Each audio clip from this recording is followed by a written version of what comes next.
So, my nephew got these two books. It's 1 and 3 of scary stories. Some of them are funny, and some of them are like, what? But I thought I might read a few to you guys. I had nothing else to do. Scary Stories, Book 1. Let's see.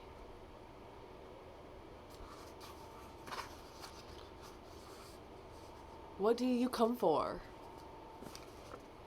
There was an old woman who lived all by herself, and she was very lonely.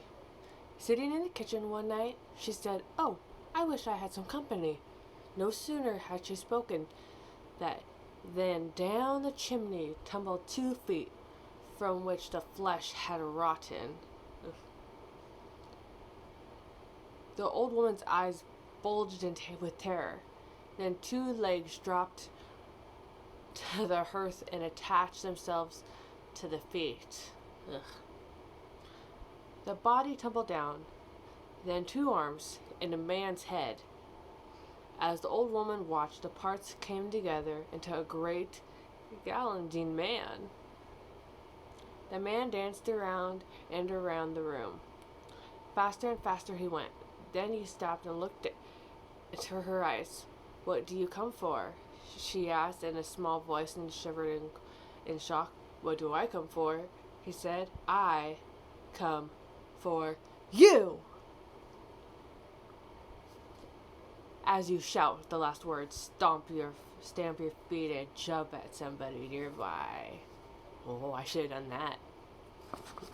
Let's see. And that is the picture. Let's see. Ooh. A man who lived in Leeds. Some say this rhyme doesn't mean anything, others are not so sure. There was a man who lived in Leeds. He filled his garden full of seeds, and when the seeds began to grow, it was like a garden filled with snow. But when the snow began to melt, it was like a ship without a belt. And when the ship began to sail, it was like a bird without a tail. And when the bird began to fly, it was like an eagle in the sky. And when the sky began to roar, it was like a lion at my door. Now drop your voice. And when the door began to crack, it was like a penknife in my back. And when my back began to bleed, I was dead, dead, dead indeed. Let's see.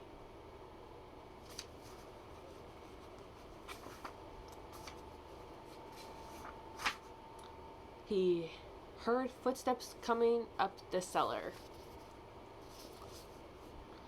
There are ghosts in this chapter. One comes back as a real person, another takes revenge on her murder, and there are other strange happening. The Thing. Ted Martin and Sam Miller were good friends. They spent a lot of time together. On one particular night, they were sitting on a fence near the post office talking about one thing and another. There was a field of turnips across the road. Suddenly, they saw something crawl out of the field and stand up. It looked like a man, but in the dark, it was hard to tell for sure. Then it was gone. But soon it appeared again. It walked halfway across the road. Then it turned around and went back into the field. Then it came out a third time and started towards them. By now, Ted and Sam were scared, and they started running. But when they finally stopped, they decided they were being foolish. They weren't sure what had scared them, so they decided to go back and get a better look. Pretty soon, they saw it, for it was coming to meet them. It was wearing black pants, a white shirt, and the black suspenders. Sam said, "I'm going to try and touch it. Then we'll know if it's real." He walked up to it and peered into its face. It had bright, penetrating eyes sunk deep into its head. It looked like a skeleton. Ted took one look and screamed, and again he and Sam ran, but this time the skeleton followed them. When they got to Ted's house, they stood in the doorway and watched it as it stayed out on the road for a while. Then it disappeared. A year later, Ted got sick and died. Towards the end, Sam sat up with him every night.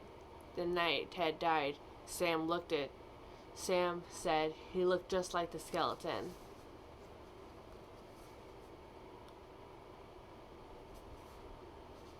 Oh. Let's see. Tom, comment if that one made any sense.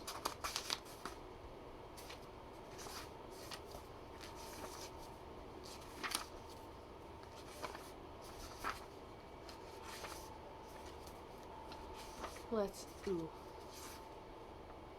the hearse song.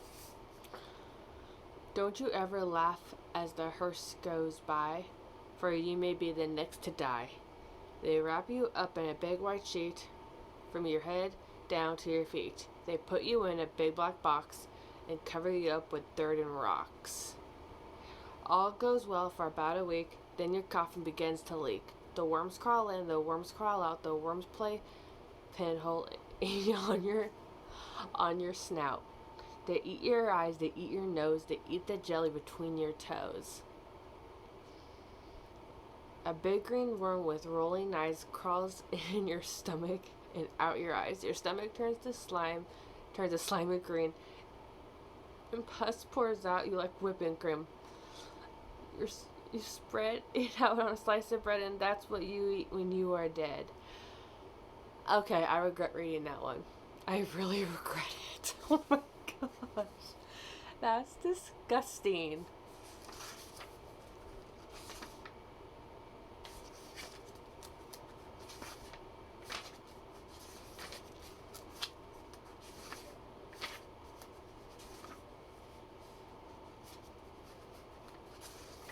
Let's see.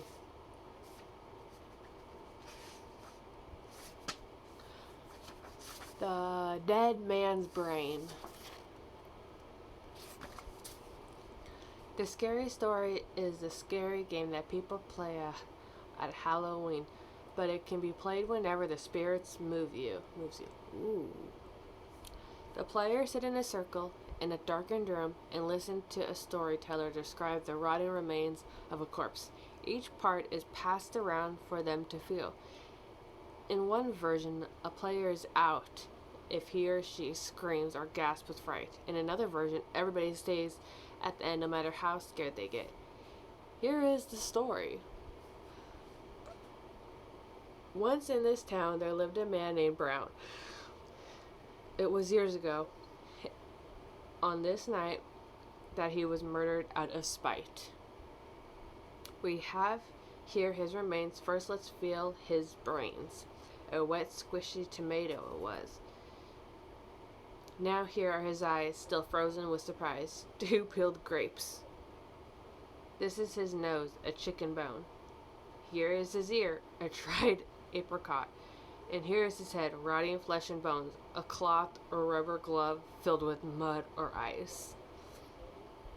But his hair still grows, a handful of corn silk or wet fur or yarn.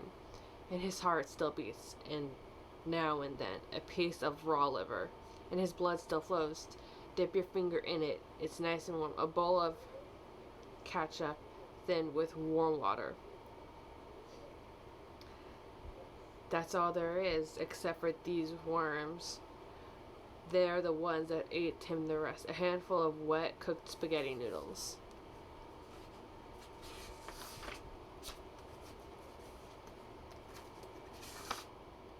Well, that's all for right now, I guess. Bye.